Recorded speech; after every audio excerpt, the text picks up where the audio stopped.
Welcome back to the farm, and today is July the 19th. And what you're looking at now is a field that we've just prepared. We've just prepared, and what we are planting here is coriander, dania. And the reason we're doing coriander is um, it's because this is one of those things, one of those plants, crops that you can do to help you like cover day-to-day expenses for the farm as you do the other crops. So normally this is a crop that you harvest in less than a month, and if the prices are good, gives you good money. So we're doing a bit about a kg of coriander, and this section should take like say to 50 grams, give or take. And the idea is to do like a kilo or 2 kilos, and then as we wait for these things that we have planted on the nursery. And today it's a bit warmer than yesterday. Actually, there's not drizzling today. As we wait for these things that we've planted as a long-term project, then these things can help us pay workers to clear the rest of the farm. Okay, so in like a month you harvest coriander, danias, and you're able to like cover your expenses here and there. It helps you, like, you don't have to dig very deep in your pockets to cover the expenses.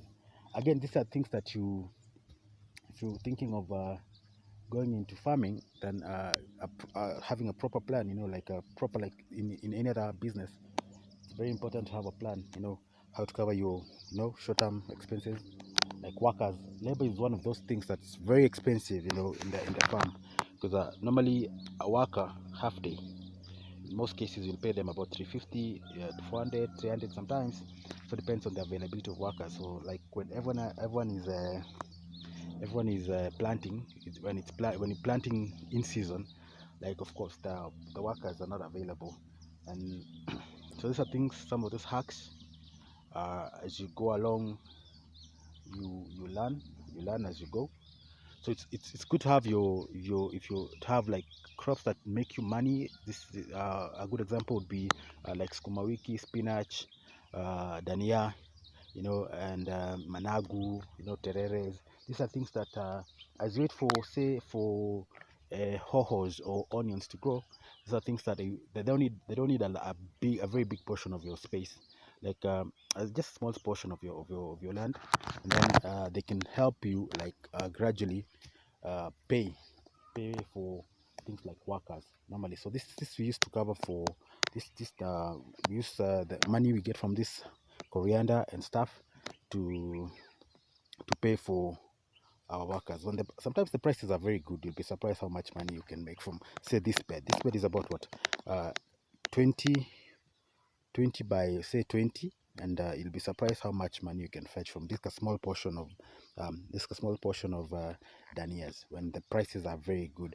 So, and the best part is when the buyer comes, you can either, I prefer taking the produce to the market myself. I usually don't sell anything in the farm, and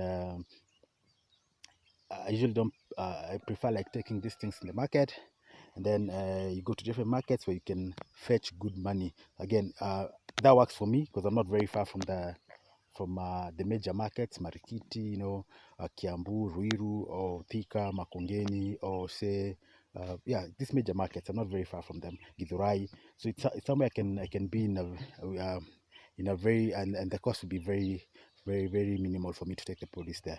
So I prefer selling the produce myself as opposed to having guys come buy it from the farm, because when you buy it from the farm, they take the same markets, and over time you build a good rapport with the traders in the market, and they'll continuously like order before you can. So when you go into the market, if they say they know you have danias constantly, they'll actually they'll order before, and then you'll find it still works. If it still works, then if you just want to make quick money and get out.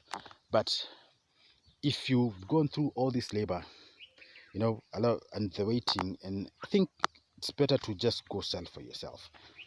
But again, if you're having danias in large scale. The people do danias in even an acre of dania. You cannot sell that alone, so you need to sell to other people. So it's one of those things you learn as you go as a farmer. And yeah, so here we have we have our dania, and this is a papai that that's not doing very well, but it's going to recover. I think it's because it was very bushy. I had left this portion after we removed the beans, then there were a lot of pests. So now I think now just need a bit of spraying and manure and a bit of fertilizer that should be able to recover in due time. So thanks again for watching, and I'll catch you on the next video.